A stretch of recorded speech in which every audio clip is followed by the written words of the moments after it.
علی وزیر رہا کرو۔ ہم نے پی ٹی آئی کو سپریس کیا، اس طرح پی ٹی ایم کو بھی سپریس کر لیں گے۔ پی ٹی ایم والوں کو غدار کہا جاتا ہے کہ یہ پاکستان کے وطن کے غدار ہیں، کیا آپ لوگ واقعی غدار ہیں؟ وہ پاکستان کے دشمن بھی نہیں ہیں، صرف اپنا حق مانگ رہے ہیں۔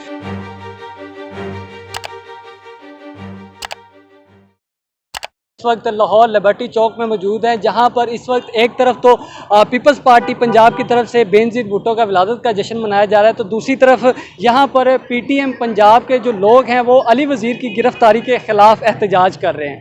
اس وقت میرے ساتھ پی ٹی ایم پنجاب کے آرگنائزر رحیم وزیر موجود ہیں، ان سے بات کرتے ہیں جو علی وزیر کی گرفتاری ہوئی ہے۔ جی السلام علیکم۔ وعلیکم السلام۔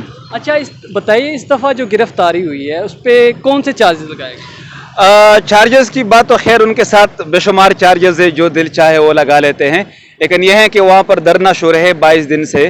وہاں پر ہمارے 3 لڑکوں کو جو وہاں پر نارتھ وزیرستان کا ہیڈ ہے، سی سی ممبر ہے اور ڈسٹرکٹ ممبر ہے، ان کو اغوا کیا ہے۔ وہاں پر اس نے دھرنا بٹھایا ہوا پی ٹی ایم لوگوں نے کہ جو لوگ آپ لوگوں نے جو ہمارے ممبرس کو ابڈکٹ کیے ہیں ان کو پروڈیوس کرے کورٹ کے سامنے۔ اگر ان کو کوئی گلٹی ہے تو کورٹ کے سامنے پیش کر دے، جو آئین کے اندر چارجز ان پر لگا دے یا ان کو رہا کر دے۔ اچھا، علی وزیر پہ کیا چارجز ہے؟ علی وزیر تو ان کے وہی ڈیمانڈ کر رہا تھا کہ بھائی اس کو رہا کر دے، لیکن یہ کہتے ہیں کہ مطلب شاید آج کل وہ کہہ رہے کہ ہم نے پی ٹی آئی کو سپریس کیا، اس طرح پی ٹی ایم کو بھی سپریس کر لیں گے، اس طرح جو پی ٹی ایم کے لیڈرز ہیں وہ اریسٹ کر رہے ہیں۔ اچھا، پی ٹی ایم والوں کو غدار کہا جاتا ہے کہ یہ پاکستان کے وطن کے غدار ہیں، کیا آپ لوگ واقعی غدار ہیں؟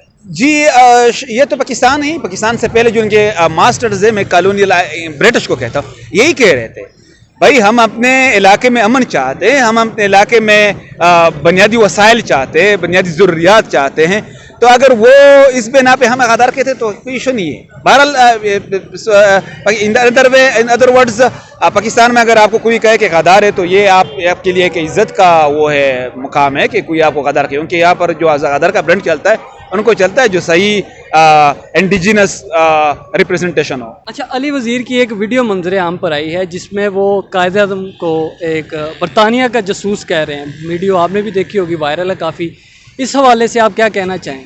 دیکھیے اس کا آنسر تو خیر سمپل ہے، اگر میں آپ کا دشمن ہوں تو آپ مجھے اریسٹ کرتے ہیں نا، ہم تو پاکستان کے دشمن بھی نہیں ہیں، صرف اپنا حق مانگ رہے ہیں، پھر بھی دیکھیں کتنے وہ گرفتاریاں ہمارے کروا رہے ہیں۔ اگر قائد اعظم ریئلی انگریزوں کے مخالف تھے تو شاید ان کو ایک دن کے لیے جیل تو ان کو بھیجنا چاہیے تھا۔ بہرحال علی وزیر نے تو خیر یہ بھی نہیں کہا تھا کہ مطلب وہ صرف یہ کہتا کہ بس آپ انگریز کے لائل تھے، جو کہ ہے ہمارے جتنے بھی مسلم لیگی تھے اس نے شاید کسی نے بھی ایک دن جیل کے لیے نہیں گئے ہے نا، اور وہ ایک رائٹر ہے، اس کا ریسنٹلی کتاب پبلش ہوا ہے، کہتا ہے اگر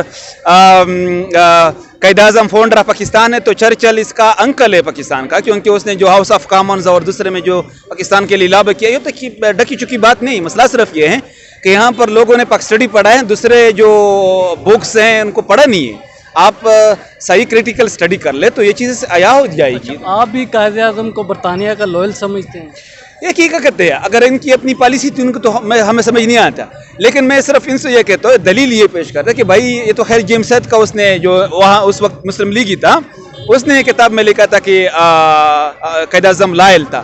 اب یہ ہے کہ ہم یہ کہتے ہیں کہ اگر وہ صحیح اگینسٹ تھا، اس وقت انگریزوں کے خلاف تھا، تو جو بھی اس وقت انگریزوں کے خلاف تھے، بچہ خان دیکھو 37 سال جیل کاٹا ہے، سمت خان دیکھو اس نے اتنے جیل کاٹے، جو بھی فریڈم فائٹر یا کہ پنجاب یونینسٹ پارٹیز کے جو لوگ تھے ان کو بھی گرفتار کیا، تو وائی ناٹ قائد اعظم؟ اس سے کیا ملتا ہے ہمیں؟ مینس کہ he was loyal to British representation کرتا ہے۔ آپ اسٹیبلشمنٹ پہ کافی زیادہ تنقید کرتے ہیں، ڈائریکٹ تنقید کرتے ہیں، منظور صاحب بھی ڈائریکٹ کرتے ہیں، آپ لوگ بھی ڈائریکٹ کرتے ہیں، کیا آپ کے اختلافات ہیں اسٹیبلشمنٹ؟ دیکھیں اسٹیبلشمنٹ کے ساتھ ہمارا اختلافات تو نہیں ہے، ہم کہتے ہیں کہ بھائی آپ نے مجھے مارا ہے، کیوں مارا ہے؟ 70,000 خود ایکسیپٹ کرتے کہ ہم نے لوگوں کو مارا ہے، ہم صرف کہتے ہیں کہ آپ ایک ٹروتھ اینڈ ریکنسیلیشن کمیشن قائم کر دے، آپ صرف یہ کر دے کہ اس کی آڈٹ کر دے کہ بھائی یہ ہم کیوں مرے، ایک انکوائری کمیشن تو بنا لے جو فیئر اینڈ فری ہو، پارشل ہو، جس کے مطلب ایک صحیح انویسٹیگیشن کر سکے. ہمارے 5000 سے زیادہ لوگ مسنگ ہے, 16 سے زیادہ بازاریں اس نے مسمار کر دیے, انٹ تک اس نے گارڈن تک بھی ساتھ لے کے گیا. ہم یہ کہتے ہیں کہ بھائی ہمارے بازاروں نے کون سے جرم کیے. ابھی تک بھی پشتون پروفائلنگ ہو رہی ہے اس ملک میں.